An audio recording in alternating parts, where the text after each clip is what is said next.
One rapper walked out of the interview and the other one pulled out a gun threatening his interviewer. These are rappers who check stupid interviewers. Starting off with the Migos. The ATL trio, known for their flashy style and catchy hooks, were posted up on the BET Awards carpet, ready to chat with DJ Academics and Joe Budden. But things take a left turn when Joe starts coming at him sideways, being all disrespectful. I feel like there's like a running joke with you being left off Bad and Bougie. I ain't left off Bad and Bougie. You think I'm left off Bad and Bougie? Say again? You say I'm left off Bad and Bougie? What'd you say? You say I'm left off Bad and Bougie? Yeah. Do it look like I'm left off Bad and Bougie? What'd you say? Do it look like I'm left off Bad and Bougie? Nah. I mean, that's one thing I like about the group, because ever since when you went... Quavo, Offset, and Takeoff weren't about to let some washed-up rapper get bold with them. They checked Joe real quick, letting him know that they weren't with the foolishness. Academics tried to smooth things over, but Joe wasn't done with his disrespect. In jail, even though you might see one or the other, y'all move as a collective. All right, we got to wrap this up, though. Okay. My bad. Have you trying to jump? I couldn't wrap hear it up anything then. over there too. Close it. Close it. Hey, listen, man. I wish I could talk to... The Migos still keep it professional, letting things go by. But Joe finally takes it too far, and the Migos squared up. I've been covering for so long. I'm glad they succeeded, man. Hey, man, you guys are nominated tonight. Have a good show. Hold on.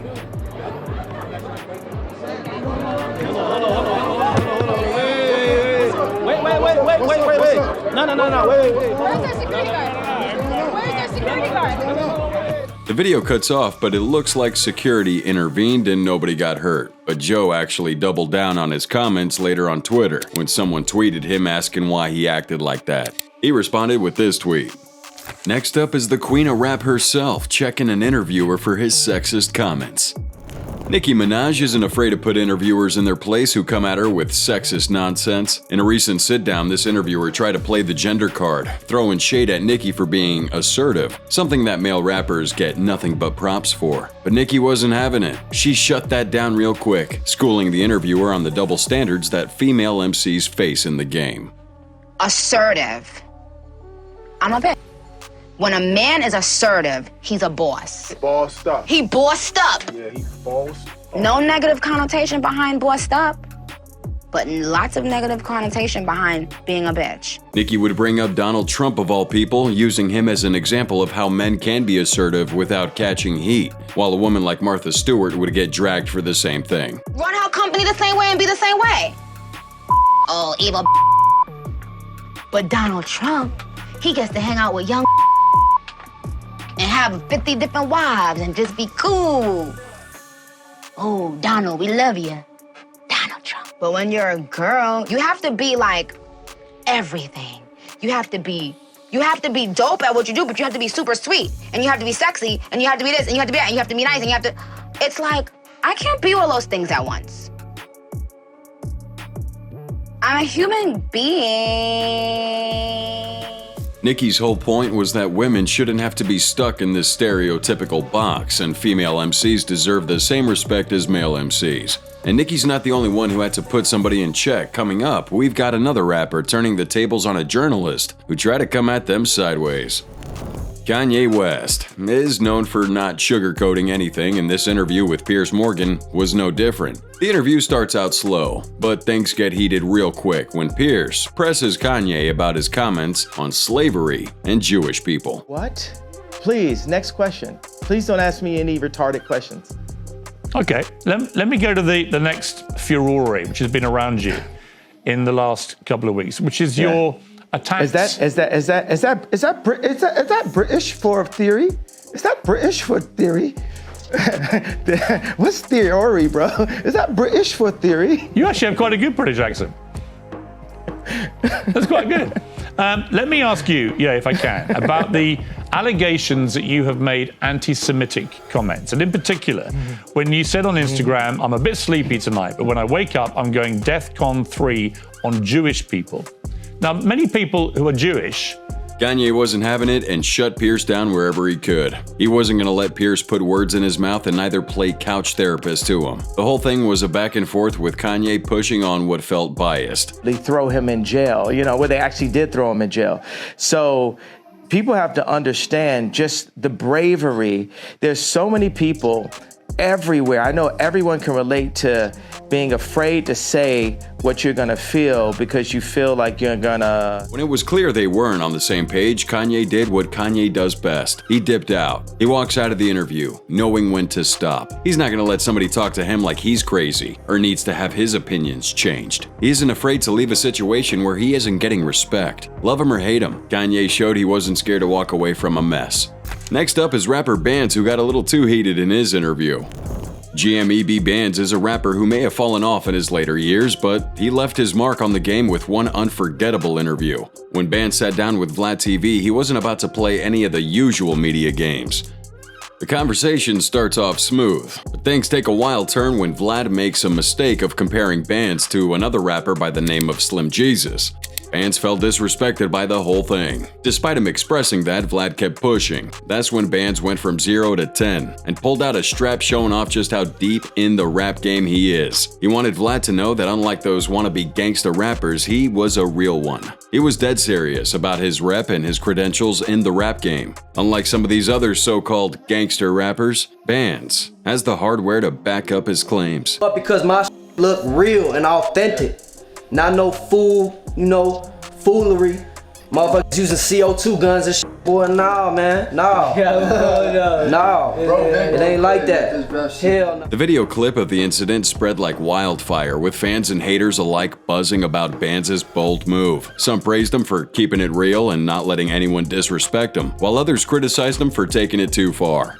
But one thing's for sure, he demanded the respect he felt he deserved as a rapper who had put in the work both on the mic and in the streets.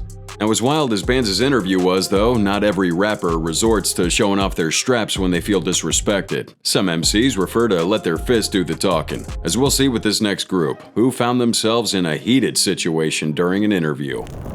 The Island Boys, Cody and Drew, aren't strangers to stirring up the pot and making waves in the rap game, but when they sat down with the Danzig Project for an interview, things took a turn into the wild real quick. It all starts with the interviewer deciding to bring up their infamous kissing video, the one that had the internet buzzing and all the haters talking. The Island Boys weren't about to let that slide. They shut it down fast, making it crystal clear they weren't feeling the interviewer's line of questioning. Cody and Drew were visibly pissed off, their face twisting up in disgust at the mere mention of the video. They clapped back at that interviewer, letting him know they were there to talk about their music and not their personal lives. The tension in the room was thicker than a brick, but the Island Boys stood by their statement. They laid down the law, telling the interviewer that the kissing video was off limits and not up for discussion. But Danz and LaMike, the two jokesters conducting the interview, just couldn't let it go. Right, but at the end of the day, let's keep it 100, because we got both of y'all here too. Yeah. You know what I mean? So what's going on with the that's with you two kissing each other and shit? Bro, shut your ass up before I break this shit. Hey, yo, that ass, I would love to see you try that shit. Bro, what are you talking about? I would love to see you try that shit. Who the f*** you standing up in front of? Chill. Try that shit. Try that. What do you mean you talking about your great shit? Let me go. Let me talk to you. Cool. Be set. Let me talk to you. Get off me. That's it. No, sit down. All right, so sit down. We can talk, but we gotta sit down. I'm saying no. Sit down. We can talk. I'm saying no. Why'd you bring that up? Huh? What do you mean? We can talk. Sit down. They kept pressing the issue, trying to get a rise out of the Island Boys, but Cody and Drew weren't having it. They fired back at Danz and LaMike. That's New Orleans lingo for like I'm joking. I'm We know what roasting. I know what Jostin is. Hey, but first of all, I kicked you and you didn't do shit about it, so shut the f*** up. Finally not musty, too. Finally not musty. All right, bro. Y'all gonna kiss it out? Or like, what's good? Shut your ass up, dude. I kicked him and he didn't do nothing about it. But all right, bro. Chill out before my security picked you up. Chill out before nobody picked up you. Hey, you don't want nobody tried me. Nobody tried me. You don't. My security will whoop your security and I'll beat the shit out of you right now. That's cap. Whoa. Back up. What you gonna do about it? Whoa. You see how I did move? Look. I didn't move. Let's talk real I didn't move. Go sit down. The boys told them they were there to talk about their music and their comeuppance, nothing else. The interviewer continued on, but the vibe had shifted. Next up, we have the D.O.G. himself sticking it to his interviewer when he asks him a dumb question. Snoop Dogg isn't known for running on anyone's time. This became clear during an interview, where he rolled up 5 hours later. Snoop's a legend, and does that mean no questions on tardiness? Apparently, yeah. When Snoop arrives, the interviewer politely questioned him if there was any specific reason he was late. But Snoop didn't take that well. He shut it down, reminding him that he is the Snoop Dogg.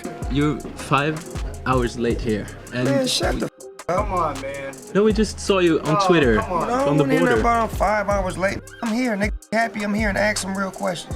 Yeah, I was just wondering why you were so late, and I saw you were twittering about you being stopped at the border. I was late because I went to go get some chicken wings. That's why I was late. Because I wanted to go see Norway up close and personal and visit an old folks home. I went to a convalescent home. That's why I was late. After that, the interview was anything but smooth sailing. A few more questions and Snoop seems to have lost interest. His vibe just fell off. Whatever it was, Snoop wasn't one to waste time, so he pulled out. Now is the partying changing? I don't party. You don't? No. All right, next one. Get this Thank you. Thank you very much. Thank you. First question. Snoop's a busy guy for sure, but even the biggest boss has to show respect sometimes. JayZ's a rap legend who came up with the OGs even though he had beef with some of them. He still respected them though, especially Tupac. Years later, after Tupac's tragic passing, JayZ spoke openly about the admiration he held for him, acknowledging their complicated history, but also the undeniable impact Tupac left on the culture. In this interview, the host, who might have been unfamiliar with the pronunciation, asked JayZ a question about Tupac. Well, JayZ was quick to correct him. Tell me about Tupac.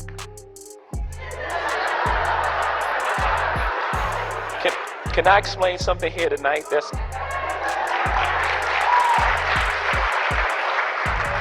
hope y'all clap because I'm about to say exactly what y'all think. White people always. Be careful. Be careful. I can say this because I'm so not a racist. White people call Tupac. I'm sorry. Tupac. I know. If it was Tupac, it would have a K.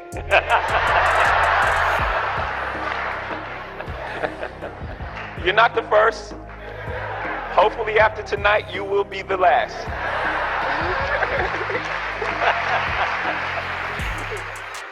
He even threw a playful jab in there, saying hopefully this interview would be the last time anyone messes up Pac's name. It wasn't just about grammar though, it was about respecting the legend that changed the game. And our next rapper here is all about that street life, and he isn't afraid to let people know where he came from. 50 Cent is no stranger to the streets, known for keeping it real. He came up in the south side of Queens, New York, and his hard life fueled his legendary album, Get Rich or Die Tryin', which he talked about the struggles that shaped him into the rap legend he is today.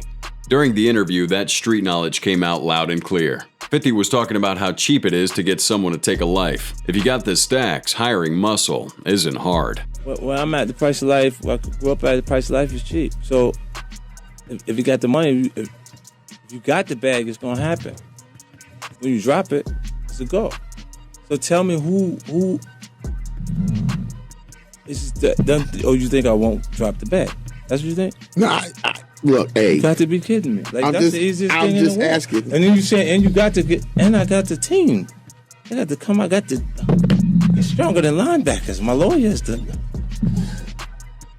Got a crew. 50's words may have shocked the interviewer, so he tried to counter with a hypothetical. If things ever got heated between them, the interview suggested he'd slap 50 with a lawsuit, but 50 wasn't having it. His response was pure unadulterated gangsta. I'm up. Like if you punch me in my mouth, I'm up. I'm up. I'm gonna tell you right now, I'm all the way. Let me tell you, I'm all the way up. And guess what's gonna happen? Once you punch me in my mouth, I'm gonna get my man, Terrence, K.O. Lewis, I'm gonna get him to punch me in my mouth. Because then I want to get double the money, but I'm gonna say you did all of it. No, because it ain't gonna matter. Because I'm gonna take the same kind of money that you would get and get it to the homies. And go shoot you cat. Couple times, man. Because they finally get a chance to run. Then they start feeling fun. All of a sudden, everybody don't remember nothing. No, that lawsuit. No, I don't want to do that. Oh, but wait. With that. They shot me, then shot at the ambulance. It wasn't about glorifying violence. It was about the cold reality of the streets. When money talks, bullets walk, and lawsuits don't mean a thing. 50 Cent's a product of that world, delivering a dose of street logic that left the interviewer speechless. But not every rapper handles situations as intensely as 50. Next up, we have Lil Uzi making his interviewer back off on something he didn't want to do. Lil Uzi Vert isn't your average rapper. His tracks are a mix of rap, rock, and punk with a whole new vibe. A desire to be different can lead to some wild moments, like this interview. Here at Hot 97, the interviewer tries to get Uzi to rap on a beat he wasn't feeling. Get to these bars. If you pull up, I'm telling you right now, if you pull out one of them old beats, I'm not rapping on it. Why? Straight up. You see me, bro? I am a rock star, bro. I'm not rapping on that type stuff. We'll decide when you're a rock star. Let me hear it, and I'm letting you know. I'm letting you know. He's at least being honest about it. He then plays RoboCop by West for Uzi to freestyle on. Uzi fell off a bit and asked him to put on a different beat. The interviewer takes the opportunity to fire a jab at him, telling him that he only had old man beats that Uzi hated. Uzi fires back, telling him the new generation craves new sounds, not these dusty beats the interviewer stuck on. Things get personal when he questions Uzi about rockstar dreams. I'm good. Y'all get to like 27, 28, and y'all niggas get to struggling, and y'all be trying to come back tell and you find what, that sound. I ain't gonna struggle, bro. All right, we're gonna see. We gonna see. Oh, you gonna learn. And guess what? I'm gonna be here. Yeah. It's gonna be totally different too. Like I'm gonna be all the way a rock star by then. No, let me ask you, because you keep throwing around this rock star thing. What does that mean? What does that mean to you? It means a lot to me. It's a lifestyle. Like give me more words than that. What do you does that mean? mean? What do you mean by it? That is a good question. Like, what does that look like? Is that just? It look like me. It look like Marilyn Manson. It looks like Gigi Allen. Looks like Lil Uzi Like Vert. real rock stars. Yes. Yeah. Serious. You should come Real to my creative. You should come to my show tonight. I saw some of your video. I saw some of No. I got experience. After video, you should come to my show tonight at SOBs. Uzi, catching the shade, offered an invitation to his show. He wanted him to see the real deal. He wanted the interviewer to witness his energy live. And this takes us to our next rapper who has a more direct approach to shut up his interviewer. In this one, Tyler, the Creator, proves why he's the king of unapologetic self-expression. The interviewer criticizes Tyler's lyrics at first, questioning their meaning. Well, Tyler fires a jab at him. Okay, now what about your lyrics? What about them? What are you saying in your lyrics? Nothing. To piss old white people off like you. The interviewer then changes strategies and points out how a lot of people find his lyrics offensive. Tyler again takes it personally and points out how some people are just soft. I'm sorry if I keep talking. My lyrics aren't offensive. Aren't they? No. Some people find them offensive, don't they? You've heard that some before. people find everything offensive. Okay. Say whatever you want about Tyler, but artistic self-expression is the cornerstone of hip-hop. If people were so offended, no one would like Eminem. Next up, we have Kodak Black, who decided to take things up a notch when his interviewer disrespected him.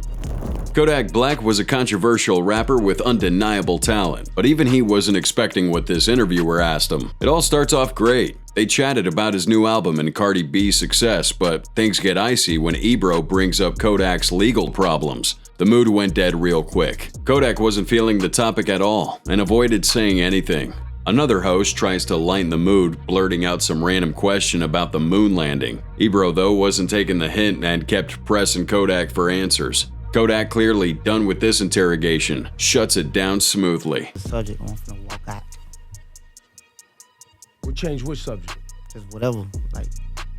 They tried to change the subject. They was talking about the moon landing. That's bullshit too. So talk about something else. Well, I was saying, I think we don't have to talk about nothing else. We could be done right here. All right, I'm going. That's a bummer. I don't know. You won't tell me what to talk about on my show. No yelling, no drama, just a firm shutdown. Kodak Black wasn't about to let Ebro disrespect him. And next up, we have Eminem, who takes it a step further and makes the interviewer leave. Eminem's a man who needs no introduction. He's been in the game for so long no one can really compete with him. One of the most important people in his life was Proof, his friend, mentor, and brother, all wrapped in one. The two had a bond that was unbreakable, made through their love of hip-hop and the problems they faced coming up in the game. Tragically, Proof was taken out too soon, shot and killed in a senseless act of violence outside a Detroit club. But before that, Eminem and Proof were known for their quick wits and ability to clown on anyone who tried to step on them. Like this interview, where the journalist comes at M with some nonsense about his racial identity. M and Proof weren't gonna let that slide, and they hit back with some playful trolling, making a mockery of the interviewer's ignorance. Did you ever run into Nope. resistance? No. Well, I mean, because you're a white guy. And Oh, because God. Of the subject matter. Do Oh my people God, oh my God, I'm white. He's white. Man, I didn't know you was white. All that time. Get the out of here. Dude, you telling me this guy's white? As far as I can tell. This dude's white. Man. Dude. No matter what you say, Eminem's a rapper first and foremost. His skin color doesn't tell anyone anything. His skills on the mic do. That's all the rappers we have today. And if you like videos like this, then check out our channel to see more crazy things rappers get themselves into, including checking their interviewers.